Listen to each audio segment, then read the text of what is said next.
Alright, before I start this video, I just want to say thank you so much for all the support on the challenge running video. I'm not going to maintain this upload schedule or anything, but I'm going to try to keep this going. I think this might actually be my chance to be a big shot, so I'm not going to waste it. And I already had this video partially scripted. I'm probably not going to do much more video response type stuff, because the stakes are a lot higher, and my style of just write whatever pops into your head as long as it's funny is very prone to mistakes, and I'll be the first to admit, you know, there are a few mistakes. Read the pinned comment on that video if you haven't. It clears most things up great, but there's one thing that I think I really screwed up on more than anything else, and I want to go ahead and address it in this video before continuing. That voice I did when reading Rouxls comments was not my Rouxls Kaard voice, okay? It wasn't. I was just doing it completely normal, fancy voice, and then decided to add the Rouxls music because it fit, okay? That wasn't really my Rouxls Kaard voice. I have a way better one right here. I love this character, and I'm proud enough of my actual Rouxls voice to the point that that actually kind of bothered me. I'm not even kidding. Which is why I'm making this video about him now. Rouxls Kaard is a fucking he's so goddamn fucking stupid, just fucking moron, and that's most of what I love about him. He's basically Papyrus with his mockable traits turned up to 11. Papyrus was less of a comedic character and more of a just generally likable guy to me, and Rouxls is just there to be funny, which he succeeds at pretty much any time he's on screen. His first appearance is in Chapter 1, and okay, this is one of the few times I don't think he's that funny, but you gotta trust me on this, okay? This dude ages like fine fucking wine. His entire bit is, look at how hard this fuck! Which was already done better by Papyrus in 2015, since Papyrus's puzzles are actually puzzles, and I can't see how anyone with a pulse could think this is difficult. Except PewDiePie, apparently. I genuinely think, out of every character outside the main cast, Rouxls has improved the most by far, which some might say is delusional, but I say you just can't handle the truth. This guy's peak. Since Chapter 1, he's evolved from terrible puzzle guy to incompetent mini-boss guy, and I'd say that role fits him a lot better, considering it gives him more unique ways to screw up everything. This Chapter 3 one was my favorite, but Chapter 2 is also really funny. Him using a machine that was both designed and declared completely worthless within the span of 10 minutes is very fitting for him. And him turning into stone right after was great too, especially since he fucking screams at us and begs us to help him. The fucking laser pointer bit in Chapter 3 actually made me laugh out loud though. I think that's the highlight of this character for a lot of people, and for good reason. It's amazing. I really like how sad La Niña and El Niño look here, especially when compared to Rouxls' stupid-ass smile. The idea of a polyamorous throuple led by a power-hungry idiot with two real lovers who completely despise him is hilarious. Man, I don't know what I'd do if I didn't know about the Rouxls Kaard relationship system. The lengths this character goes to fail so spectacularly at everything he tries to do is impressive to me. And the fact that he somehow hasn't picked up on it and still thinks he's hot shit is even more impressive. It's not even like he just thinks he's gonna succeed no matter what. He genuinely doesn't even consider failure as a possibility. And I don't know if that's because he's that egotistical or because he's just that stupid. Probably both. Alright, so far this has just been me talking about how dumb this guy is, and as well as that worked last time, I think I should make at least like 4 more unique videos before I start doing reruns. And unlike last time, I've actually got quite a lot of positive things to say here. Rouxls kinda seems like a one-note character when you first play Deltarune, and honestly, that isn't even wrong with the way the game presents him, but I've managed to extract a surprising amount of depth out of this guy. Like I said before though, the game just makes him look like an idiot, so most of this ranges from vaguely speculative to wacky fanfiction, but I'll try to keep the real Rouxls Kaard brain rot for the end. Honestly, even though he objectively is a villain most of the time, it's hard for me to call Rouxls truly evil. The worst thing he's done is try to kill us a few times, and between Undertale and Deltarune, that's pretty standard for most characters. He also does help the Fun Gang out a few times, mainly in Chapter 2 when he donates your own robot back to you to fight Queen. He also calls them worms, which isn't a very positive sounding thing to call someone, but he also very clearly likes worms. He claims to be a bug collector in his free time, and you can see a little jar in his shop that's full of worms, just fucking squirming around in there. He also apparently carries them around like pets. Swatch says he leaves worms on the floor. I guess that could be some fucked up declaration of war, but I assume he just dropped them when he was being kicked out of Queen's mansion. I don't think he'd just leave them there. He literally cries in Chapter 3 when his worms are crawling away from him. Look at this and tell me this guy doesn't have a heart. He's fucking sobbing right now, bro. He loves these things. He also just continues to call the party worms after the K-Round rematch in Chapter 1 where he's trying to seem nice, so yeah, I view worms as more of a nickname than an insult. The characters in the game are generally a lot less fond of Rouxls than I I am, though. Most people think he's pretty stupid, Susie thinks he's annoying, and Rouxls doesn't seem to care about him that much, but I think Chris might actually feel more positively towards him. In Chapter 4, if you wait when Chris is in the kitchen, they'll start to play piano, and one of the songs they can play is a piano version of Rouxls' theme. I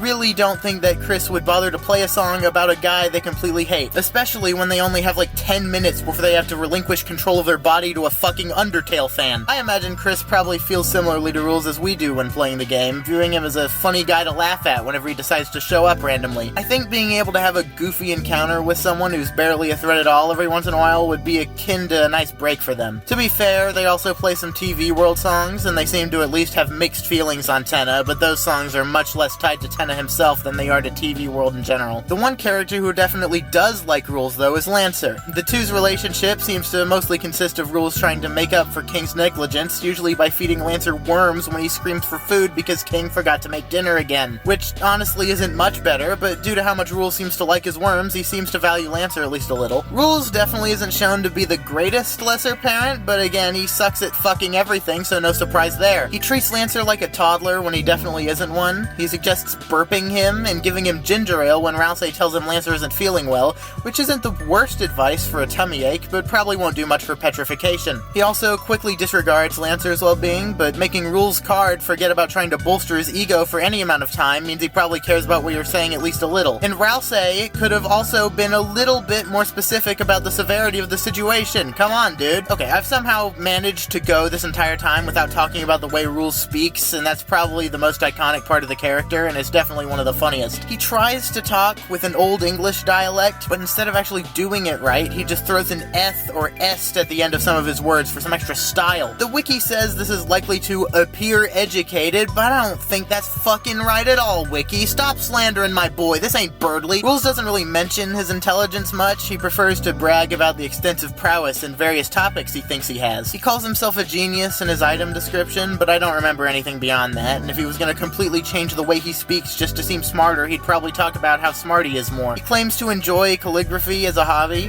which is also something associated with the time period his speech is attempting to emulate, so I'd say he probably talks the way he does just because he thinks it's cool, which is still pretty weird, but hey, it makes him happy, alright? Rouxls is a pretty happy character in general, actually, especially for a guy with no friends and like half a son. He's smiling literally all the time, except for when his beloved worms abandon him for the slime, and when he does get angry, he bounces back to his usual self pretty fast. Even when he's literally being broken up with by two people at once, he just pretends that was his plan the whole time and gives them his well wishes. Now, it's very debatable how much of a role love actually played in the creation of the battle throuple, but Rouxls does want to keep dating La Niña and El Niña, even once he finds out Tenna doesn't care whether he's dating them or not. He also disguises himself as a lamp in Chapter 4 and touches their hands and caresses their hair, which proves he at least kinda likes them, but also Rouxls, that's weird, don't do that, dear God. All of this is to say that I think Rouxls has a lot more to him than people give him credit for. His surface level traits are definitely his biggest, but due to the sheer amount of screen time he gets, a lot can be inferred from various little moments. Speaking of the amount of screen time he gets, I find that really fucking weird, because he's probably one of the most pointless characters in this game. Rouxls has done quite literally nothing of value in the story besides be funny, which is arguably kind of redundant in a game that's already really funny without him, and let us use our own robot design in a boxing match. But I'll be honest, I think we could have probably figured something out on our own. I guess the current alternative is Snowgrave, though. So Noelle owes Rouxls Kaard a thank you, in my opinion. Rouxls is one of the only Darkners to regularly be shown appearing in different Dark Worlds, the others being Lancer in the original Starwalker. Biggest difference being that Lancer has already had a perfectly good little character arc of his own. He was a major part of Chapter 1 and played an important hand in helping the story move forward. And Starwalker is just a really long Easter egg, and also a fucking lad, okay? He doesn't need a reason to be here. You could completely remove Rouxls from the story and make it function just as well without him appearing once, as sad of a world as that would be. Which is very weird, considering I can't think of a single other character that appears this much without having any deeper impact.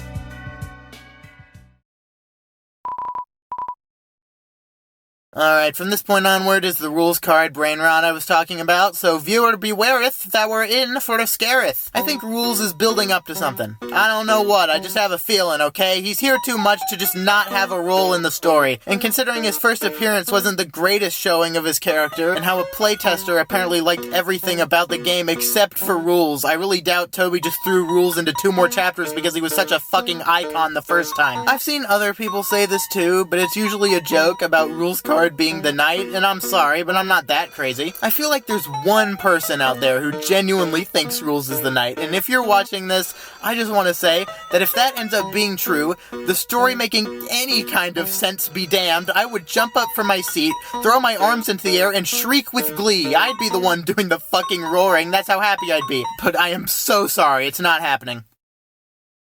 However, crack theory time, Rouxls Kaard will be a Shadow Crystal boss in a future chapter. Yep, that's the kind of fucking lunatic you're listening to right now. I have more evidence than fucking Woody theory though, and we all love that shit. Rouxls is completely gone from chapter 4. What? Why? He's been in literally every chapter besides this one. Something's fucking fishy, I tell you. The most plausible and likely answer is that this chapter is more serious than the others, so Rouxls wouldn't fit as well, but if fucking Jackenstein can yell about tutus and get away with it, I think a little bit of Rouxls would be more than fine. When you go back to Castletown before fighting the Titan, Lancer has been specifically added to this section. But not Rouxls. Once you enter the Dark World, he fucking vanishes. What's he doing? Something sneaky. That's what he's doing. Perhaps talking to a certain someone? Who knows? Me. I do. I see the fucking truth. I think Rouxls is a prime target for John Shadow Crystal, whoever they may be, and I think our boy is being brainwashed as we speak. Curse you, John Shadow Crystal! Curse you! Out of every character in the game, Spamton has given us the most info about Shadow Crystal Guy. His whole story is about him getting a mysterious call on the phone, achieving his dreams, and then being abandoned by the person who helped him. I'm pretty sure this phone guy is also Shadow Crystal Guy. I don't know if that's correct or if it's been proven false or not, but if that's the only reason this theory ends up being wrong, I'm gonna laugh my fucking ass off. John Shadow Crystal is also definitely connected to the Knight, who's been the main antagonist of the game so far. They might even be the same person, but I don't know about that. But who has been desperately trying to get in the good graces of every antagonist in the game so far? Rouxls Kaard, that's who. He would absolutely love helping the Knight. He'd actually have the power and status he always wanted, just like how Spamton wanted to be a big shot. Alright, that's cool and all, says Rouxls Kaard Knight guy again, because he's been on board this whole time. But what kind of rinky-dink-ass Shadow Crystal boss would Rouxls be? Every single time he's fought us, he's sucked. And to that I say, he hasn't been doing the fighting. The first boss fight he's involved in is the K-Round rematch, which is just him throwing a checker guy at us. He didn't do shit. Next is the Thrash Machine, which is the same thing. All the attacks are from the machine, not him. The only thing he does is this block attack, which is literally just him throwing blocks at you, so I don't really count it. Then finally, there's the Thruple fight, which is again not him. He hires people to shoot us and then hits La Nino and El Nino with the Proceed. That's all. I can't think of a single instance of this guy actually attacking us. Now, most people just assume he can attack, and if you think that, he's fucking tricked you. They fucking tricked you. This dude can teleport at will, has some weird ability to withstand being in a different Dark World much better than any other Darkner besides Rouxls, and can literally stop you from attacking. I refuse to believe that he can't even muster up one bullet. And I think he can probably muster up a lot more than one bullet, because in Chapter 2 he starts to fucking levitate and starts charging up an attack Dragon Ball style. Now this bit just ends up undercutting his power with him turning into stone right before he can do it, but that's the thing.